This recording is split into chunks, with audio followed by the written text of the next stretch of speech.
Sir Maddur ಒಂದು election ಕಾವೇನಾದ್ರು start ಆಗಿದೆ ಅಂತ ನಿಮ್ಗೆ ಅನ್ನಿಸ್ತಾ ಇದೆಯಾ? ಹೇಗಿದೆ ವಾತಾವರಣ?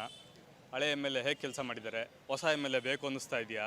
ಹೊಸ ಯುವಕರು ಬೇಕು ಅನ್ನಿಸ್ತಾ ಇದೆಯಾ? ಅಥವಾ JDS ವಾತಾವರಣ, BJP ವಾತಾವರಣ, ಕಾಂಗ್ರೆಸ್ ವಾತಾವರಣ ಹೇಗಿದೆ? ಇದ್ರ ಜೊತೆಗೆ AAP ಬೇರೆ ಆ್ಯಡ್ ಆಗ್ತಾ ಇದೆ. ಅದ್ರ ವಾತಾವರಣ ನಿಮ್ಗೆ ಹೇಗೆ ಅನಿಸುತ್ತೆ ಸರ್? ಇವಾಗ ಹೊಸ ಯೂಸ್ ಬೇಕು ಅಂತ ಅನ್ತಾ ಇದ್ದಾರೆ.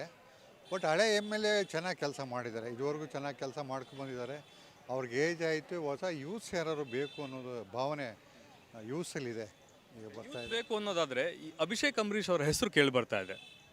ಈಗ ಅಷ್ಟು ಅವ್ರಿಗಿನ್ನೇನು ಇಲ್ಲಿ ಅಂಥ ಹೆಸರೇನು ಇಲ್ಲ ಅಂತ ಕಾಣಿಸ್ತದೆ. ಈಗಾಗಲೇ ಮಂಡ್ಯದಲ್ಲಿ ಸುಮಲತಾ ಅವರು ಹೆಸರು ಕೆಡಿಸ್ಕೊಂಡಿದ್ದಾರೆ.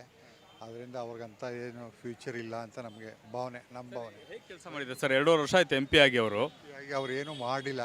ರಾಜಕೀಯದವ್ರನ್ನ ಇವರು ಸಿನಿಮಾದವ್ರನ್ನ ರಾಜಕೀಯಕ್ಕೆ ತರಬಾರ್ದು ನನ್ನ ಭಾವನೆಯಲ್ಲಿ. ಅಂಬರೀಷ್ ಬಂದದ್ದು ತಪ್ಪೆ. ಅಂಬರೀಷಲ್ಲೂ ಏನು ಸಾಕಷ್ಟು ಕೆಲಸ ಆಗಲಿಲ್ಲ. ಸುಮ್ಮನೆ ಜನ ಅವರ ಅಂಬರೀಷ್ ಅಂಥೇಳಿ ಮೆರೆಸಿದ್ರು ಅಷ್ಟೇ ವಿನ ಸುಮಲತನದ್ದು ಏನೂ ಈಗ ಕೆಲಸಗಳೇನೂ ಆಗಲಿಲ್ಲ.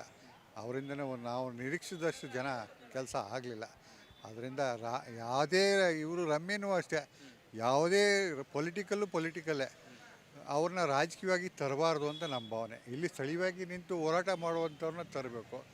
ಈಗ ಹೊಸ ಮುಖ ಉದಯ್ ಎಂಟ್ರಿ ಆಗ್ತಾ ಇದ್ದಾನೆ, ಅವನಿಗೆ ಇರ್ಬೋದು ಫ್ಯೂಚರ್ ಇರ್ಬೋದು, ಇವನ್ನ ಯೂಸು